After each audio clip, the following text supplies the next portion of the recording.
Hi all, ഞങ്ങൾ kitchen renovate ചെയ്യുന്ന ടൈമിൽ തന്നെ ഞങ്ങൾ തീരുമാനിച്ചിട്ടുള്ളതായിരുന്നു കിച്ചണിൽ പുതിയ കണ്ടെയ്നർ സെറ്റ്സ് വാങ്ങണം എന്നുള്ളത്. ഓൾറെഡി ഉള്ള കണ്ടെയ്നർ സെറ്റ്സിനോട് മാച്ച് ആയിട്ടുള്ളതോ അല്ലെങ്കിൽ ഞങ്ങളെ കിച്ചണിലെ തീമിനായിട്ട് മാച്ച് ആയിട്ടുള്ള കണ്ടെയ്നർ സെറ്റ്സ് വാങ്ങാമെന്നാണ് ഞങ്ങൾ തീരുമാനിച്ചത്. അപ്പോൾ ഉള്ള രണ്ട് കൺഫ്യൂഷൻസ് ഓൺലൈന് വാങ്ങണോ ഓഫ്ലൈന് വാങ്ങണോ എന്നായിരുന്നു. അപ്പം കൂടുതൽ കൺവീനിയന്റ് ഓൺലൈൻ ആണെന്ന് തോന്നിയിട്ട് ഞങ്ങൾ ഓൺലൈനിലെ എല്ലാ ആപ്സിലും തിരഞ്ഞിട്ട് അതിൽ ഞങ്ങൾക്ക് ഏറ്റവും ഇഷ്ടപ്പെട്ട കുറച്ച് കണ്ടെയ്നേഴ്സ് ആണ് ഞങ്ങൾ സെലക്ട് ചെയ്തിട്ടുള്ളത്. അപ്പൊ ആദ്യത്തെ ബോക്സ് വന്നപ്പോൾ ഞങ്ങളത് അൺബോക്സ് ചെയ്ത് നോക്കുകയാണ്. അപ്പൊ ഈ ഒരു കണ്ടെയ്നർ സെറ്റ്സ് നമ്മൾ ഫ്ലിപ്കാർട്ടിലാണ് ഓർഡർ ചെയ്തിട്ടുള്ളത്. ഇതൊരു 6 പീസ് കണ്ടെയ്നർ സെറ്റ് ആണ്. കണ്ടാൽ നമുക്കൊരു ഗ്ലാസിന്റെ ലുക്ക് ആണെങ്കിൽ കൂടെ ഇതൊരു 6 പീസ് പ്ലാസ്റ്റിക് കണ്ടെയ്നർ സെറ്റ് ആണ്. പ്ലാസ്റ്റിക് ആണെങ്കിൽ കൂടെ നല്ല ഗ്രേഡ് പ്ലാസ്റ്റിക് ആണ്.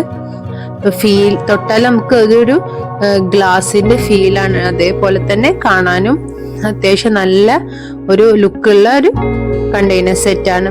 ഇതിന്റെ എടുത്ത് പറയേണ്ട ക്വാളിറ്റി എന്താ വെച്ചാൽ അതൊരു എയർ ടൈറ്റ് ആയിട്ടുള്ള ക്യാപ്പാണ് അതിന് വന്നിട്ടുള്ളത്. അതുകൊണ്ട് തന്നെ നമ്മളെ ഫുഡ് കേടാവാതെയും അതുപോലെ തന്നെ തണുത്തു പോവാതെയും നമുക്കത് കീപ്പ് ചെയ്യാൻ പറ്റും.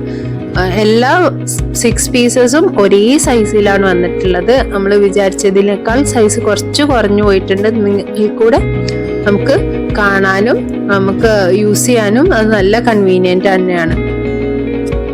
മെയിനായിട്ട് നട്ട്സും കാര്യങ്ങളും ഇടാനാണ് ഞങ്ങൾ ഈ ഒരു ബോക്സ് ഓർഡർ ചെയ്തിട്ടുള്ളത്. അതുപോലെ തന്നെ ബേബിക്ക് ഉണ്ടാക്കി വെക്കുന്ന ഫുഡും നമുക്ക് സ്റ്റോർ ചെയ്യാൻ പറ്റുന്ന രീതിയിലുള്ള ഒരു ബോക്സ് ആണ് ഞങ്ങൾ നോക്കിയിട്ടുണ്ടായിരുന്നത്. അപ്പം അതിന് ആപ്റ്റ് ആയിട്ടുള്ള ഒന്നാണിത്. അതുപോലെ തന്നെ ഇത് നമ്മൾ സ്കൂളിലേക്കും അല്ലെങ്കിൽ ഓഫീസിലേക്കും ഒക്കെ സ്നാക്സോ അങ്ങനത്തെ ഫ്രൂട്ട്സ് കട്ട് ചെയ്തിട്ടൊക്കെ ചെറുതായിട്ട് കൊടുത്തിടാൻ പറ്റിയിട്ടുള്ള ഒരു സ്നാക്സ് ബോക്സ് ആയിട്ടും നമുക്ക് വേണമെങ്കിൽ ഇത് ഉപയോഗിക്കാം.